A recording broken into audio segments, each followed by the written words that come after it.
그리고요, 두 번째 꼭지로는 잠깐 이제, 우리가 천안함 문제만 하더라도 해군 이야기를 쭉 했습니다만은 공군 이야기를 오늘 좀 해볼까 합니다. 공군. 이 공군 얘기는요, FX 사업에 대해서, 우리가 뭘 아는지, FX 사업이 상징하는 바가 무엇이냐면요, 정치가 군 앞에만 가면은 굉장히 왜소해지는 현상. 그걸 지적하고 싶은 겁니다. 군 앞에, 뭐 지금 미얀마 군부가 미얀마를 피바다로 만들고 있고, 우리도 과거에 지금 전두환 엊그저께 광주에서 항소심 재판이 시작됐습니다만은 과거에 한 도시를 피바다로 만들었던 그런 그 뼈아픈 그런 트라우마가 여전히 현실로 살아 숨쉬는 것 같은 느낌이 왜 정치인들 또 정치 집단 또는 정권 심지어 군대 앞에만 가면 군인 앞에만 가면 왜 왜소해지느냐. FX 사업 박근혜 정부의 FX 사업과 김관진 당시 국방부 장관 이 F-35 이 도입 과정에서 문제가 많았지 않습니까? 한번 복기를 해볼까요? 최종적으로 FX 사업의 후보가 셋이 나왔습니다. 후보가 유럽의 유로파이터, 그다음에 미국에서는 록히드 마틴과 보잉 두 항공사가 경합을 벌였는데요. 유럽에서는 유로파이터, 미국에서는 록히드 마틴과 보잉, 록히드 마틴에서는 F-35A, 보잉은 F-15SE 기종이 이 세 기종이 경합을 붙었습니다. 예. 근데 그 당시에는 록히드 마틴의 F-35는 거의 설계도 수준 상태였습니다. 설계도. 가격은 다른 기종에 비해서 2배 가까이 나는 가격이 비싼 가격입니다만은 그랬습니다. 그래서 이 세 기종을 가지고 처음에는 비행기를 몰고 전투를 할 우리 조종사들한테 이제 여론조사를 했던가 봐요. 그래서 이 기종들을 쭉 펼쳐놓고 여론조사를 쭉 했더니 어디가 1등을 했냐면요. 유럽의 유로파이터가 1등을 했습니다. 유로파이터가 1등을 했어요. 왜냐하면 유로파이터는 이 그 지형이 이 지상전 특히 우리나라처럼 산악지대가 많은 산악지대가 있는 이러한 전투에서는 상당히 효과가 높은 조종 능력이 뛰어난 장점이 우리 그 공군 조종사들한테 점수를 많이 받았습니다. 그런데 F-35라든지 미국 기종들은 주로 사막전이라든지 확 트여 있는 넓은 그죠? 중동, 이란, 이라크전 이렇게 그런 데에서 위력을 발휘하는 특성이 있기 때문에 우리 공군 조종사들은 유로파이터를 낙점을 한 거죠. 그런데 국방부에서 고민이 빠진 겁니다. 왜냐하면 그들 머릿속에는 뭔가가 하나 들어가 있었습니다. 뭔가가 하나가 들어있는데 미국도 아니고 유럽 쪽으로 낙점을 찍으니 앞불싸해서 그 다음에 어떻게 하냐면요. 유로파이터는 이런저런 저런저런 A, B, C, D, E, F 이런 단점들이 있기 때문에 곤란하다라고 하면서 확 배제를 해버립니다. 유로파이터를 딱 배제해버리고 나서 그러면 미국 거만 달랑 남는데 로키드 마틴하고 보잉 이 두 개가 남는데 그러면은 그 다음에는 어떻게 하냐면 처음부터 머릿속에는 로키드 마틴 F-35가 들어있으면도 김관진 당시 국방장관의 머릿속에는 로키드 마틴이 들어있지만 F-15E 가격이 절반밖에 안 된다는 이유로 이제 F-15E를 선정을 합니다. 그래서 그냥 무마가 되는 듯이 넘어가요. 그러다가 막판에 가서는 F-35로 확 바꿔버리는데 그 과정은 그야말로 정략적인 판단, 정무적인 판단을 했다고 나중에 실토를 합니다. 이게 FX 사업이 돈이 20조 가까이 들어가는 사업인데요. 예. 4대강 22조, 그러니까 그대로 오발랩 되지 않습니까?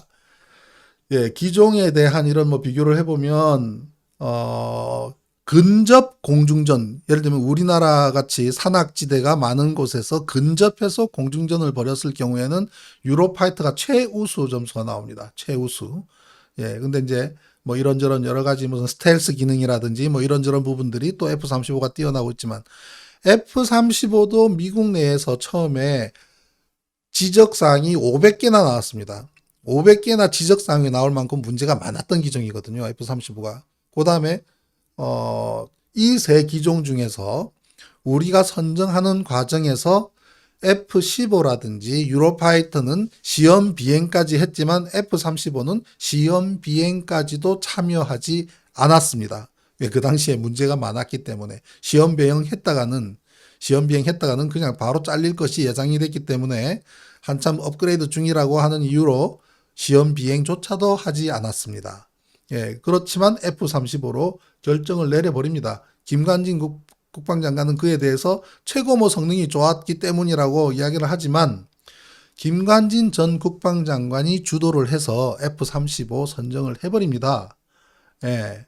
그리고 그것은 정무적인 판단이었다고 결국 실토를 합니다. 기종, 평가, 국민적 관심 등을 종합 고려했을 때 자신이 정무적인 판단을 했다.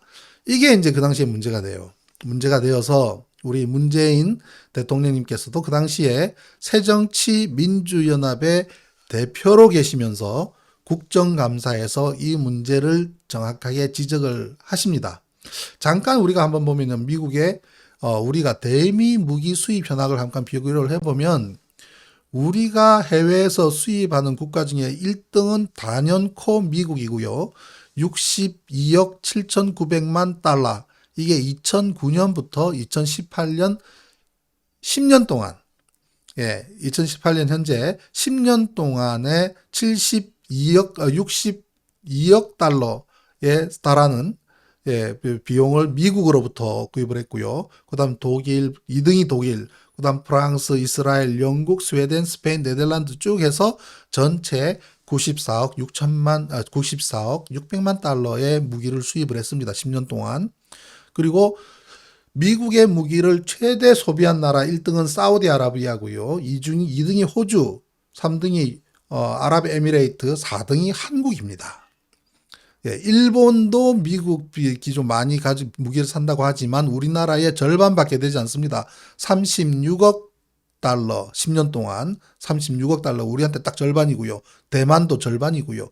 영국도 우리 절반입니다.